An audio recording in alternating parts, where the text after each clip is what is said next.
আজকের ভিডিওটা একটু ভালো করে খেয়াল করুন, এটি একটা সতর্কতামূলক ভিডিও। তো আমার আম্মুর সিমে এই মেসেজটা চলে আসছে যে অভিনন্দন, আপনি 50,000 টাকা পেয়েছেন। সেটা পাওয়ার জন্য, রিসিভ করার জন্য 510 টাকা জমা দিতে হবে এবং একটা নাম্বার দিয়েছে। তো এই নাম্বারে আমি কল করে জানার চেষ্টা করব মূলত কি, কারণ আমার মা বারবার রিকোয়েস্ট করছে এখানে যোগাযোগ করার জন্য। তো আমি প্রথমে নাম্বারটিকে কপি করে নিচ্ছি, তারপর আপনাদের সাথে ডিটেলস আলোচনা করব। তো এই নাম্বারে আমি কল করে নিচ্ছি এবং দেখি কি বলে, আপনারা শুনুন একটু। ওরা কি করে করতে পারে? চুপ করো। হ্যালো, আসসালামু আলাইকুম। আচ্ছা, ওই যে কালকে একটা মেসেজ আসছে যে লটারির একটা টিকিট পাইছি আর কি, ওইটার জন্য আমি ফোন দিলাম।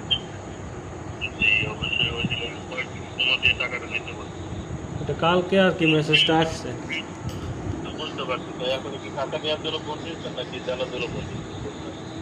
না, ওই টাকাটা আর কি কিভাবে দেব, আসলে নাম্বার তো এখানে আছে।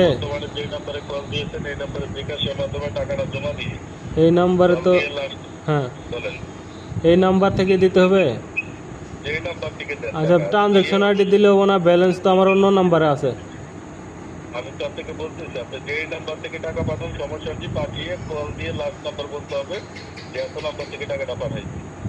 তখন আমরা চেক করে দেখবো যদি লাস্ট নাম্বার বলতে। আচ্ছা, বিকাশে আপনারা বলছেন 510 টাকা, কিন্তু আমার ব্যালেন্সে আছে 500। এখন ট্রানজাকশন করলে তো 5 টাকা কাটিয়ে নিব। আচ্ছা, 5 টাকা কমে পাঠান, সমস্যা নেই। আপনি যেটা আছে ওটা পাঠান। অবশ্যই যখন আপনাকে এখান থেকে জিজ্ঞেস করা হবে তখন আপনি 510 টাকার কথা বলবেন। ও আচ্ছা, 10 টাকার কথা বলবো। আচ্ছা, পাঠিয়ে লাস্ট নাম্বার বলেন। ও আচ্ছা, তো টাকাটা কি বিকাশে দিবেন?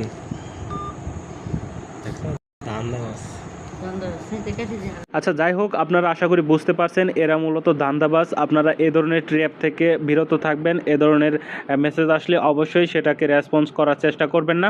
তো যাই হোক, পরবর্তীতে আমি এর নাম্বারটা থেকে নাম সংগ্রহ করি এবং তাকে যথেষ্ট গালিগালাজ